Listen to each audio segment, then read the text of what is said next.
I received a horrifying set of rules. I thought I hit the jackpot when I saw they were offering $100 an hour. I just never could have guessed the horrifying truth about this place. I initially met with my supervisor, Margot, who gave me a quick rundown. Then she grabbed me by the wrist, her cold, wrinkly hands holding me tight.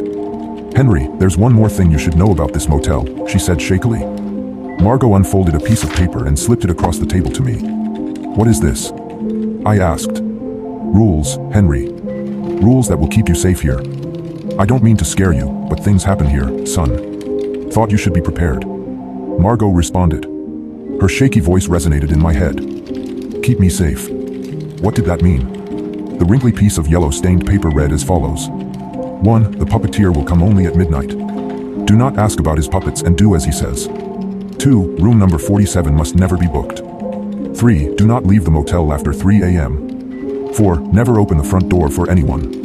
It will always be unlocked for guests to come in. 5. If the puppeteer comes in by himself, make your way to the cellar and hide till the shift is over. Margot, are you serious with this? I scoffed. Margot bowed her head, adjusting her thick-rimmed glasses.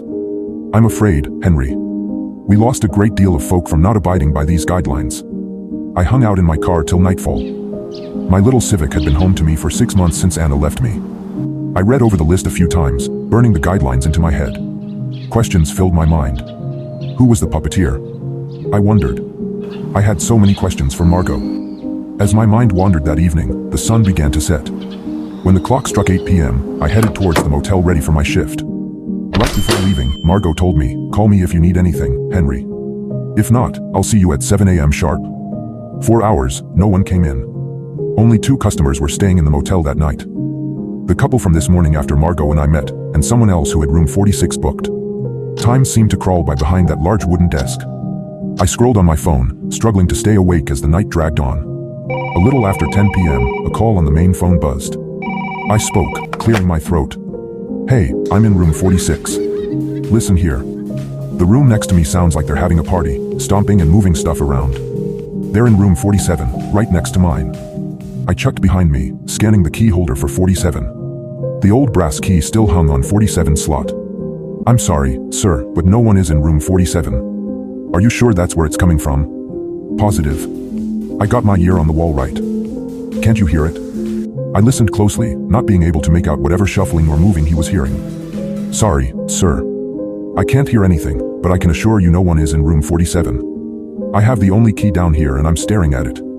The man on the line drew silent. "You for sure?" "Sure?" he asked. "I am," I shakily replied. "Well, okay then, brother. Good night." And he hung up. I hung up the phone and felt that nervous feeling inside my stomach bubble, like moths fluttering about towards my throat. I looked over the paper Margot gave me. There it stood. Rule 2. Room 47 must never be booked. My mind started racing on what this guy was hearing. Part of me wanted to go check on the room. I fought myself on it and decided to stay, in case any customers came in. Time dragged on and I was still glued to my phone. My eyes strained under the dim lights. I lifted my head and stretched my back. That was when I saw the figure outside the glass front door. He was tall, with a large dark trench coat on down to his knees. His head tilted to the side. I couldn't make out any features. I nearly jumped out of my skin. He seemed to be holding something. It laid on the floor below him. He tapped on the glass, sending thick thuds booming out. I watched on as he tapped on the glass before slowly pushing it open. He walked like he was on stilts. A tall man. Had to be over 7 feet. The large black trench coat ran the length of his whole body. A dusty, worn-out top hat placed neatly on his head. Stringy blonde hair fell across his pale face. His sunken eyes were like that of a cat's. He stumbled over to me, dragging somewhat across the floor behind him. I clenched my seat, feeling panic rise inside me. The man slowly revealed what he was holding behind his back. He produced a wooden doll about the size of a toddler, placing it on the desk. Its gangly limbs fell to its sides. Its lifeless wooden features stared back at me.